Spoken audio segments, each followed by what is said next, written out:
On chord of the day, we've been looking at some seventh chords. Today's chord of the day is Bm7 flat 5, also called B half diminished sometimes. If you were to play a C major scale on the piano, that'd just be the white notes, none of the black notes. On the guitar, it's C, D, E, F, G, A, B, C. We can make up chords out of those notes, and we can build a chord on each note of the scale. So we get the family of chords in the key of C, C, D minor, E minor, F, G, A minor. We've looked at adding the seventh into each of those chords. So we've had on chord of the day, C major 7, D minor 7, E minor 7, F major 7, G7, A minor 7. What's happened to the B chord? We haven't looked at a B chord yet. When we do a 3-note chord, the B chord is B diminished. When we add the seventh, the chord becomes Bm7 flat 5 or B half diminished, it's sometimes called. On the piano, that's really easy. If you play the piano, if you play a C major chord with one hand, C, E and G, or you can add the seventh note, C, E, G and B, and if you just move that shape up, the B chord is the B half diminished chord when it's got the seventh in. On the guitar, there it is. So you put your index finger on the B note on the second fret, third finger on the F note on the D string, second finger on an A note on the G string, and a little finger on a D note. And we often only play 4 strings to do the Bm7 flat 5 chord. You don't see that chord very often, particularly in contemporary worship songs. Why is that? Is it because it's not a regular major chord or a minor chord, but a kind of diminished half diminished chord? Or maybe people don't know how to play it. It happens a lot in jazz. It happens a lot in classical music.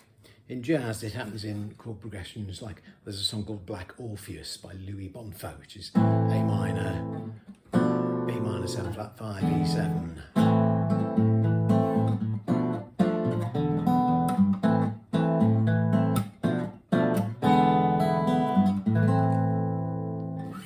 In classical music, it's even got its own name. It's used by Wagner in the opera Tristan und Isolde, and it's called the Tristan chord. He does it in a different key, but that's the Tristan chord.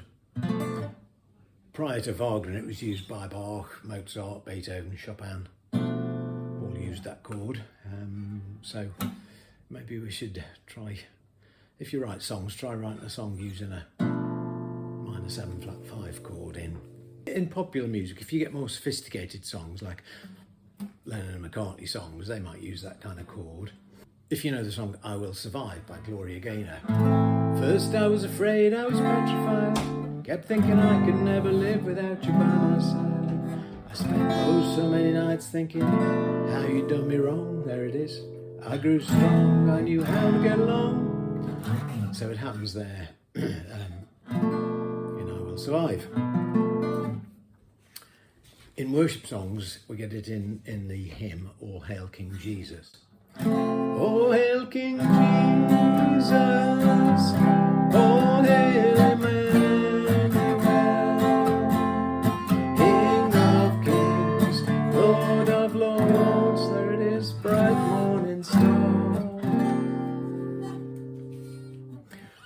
You'll also find it in a Hillsong song by Darlene Jack, which is called Praise His Holy Name. That's in a different key, so rather than it being the Bm7 flat 5, it's moved up 2 frets. It's C sharp minor 7 flat 5, or C sharp half diminished. It's basically an E minor 7 kind of chord. Gonna praise His holy name. We're gonna praise His holy name. Lift Him up above the heavens. And there it is again. Praise His holy So have a go at writing a song with a minor 7 flat 5 chord, and look out for them in some other songs. That's chord of the day.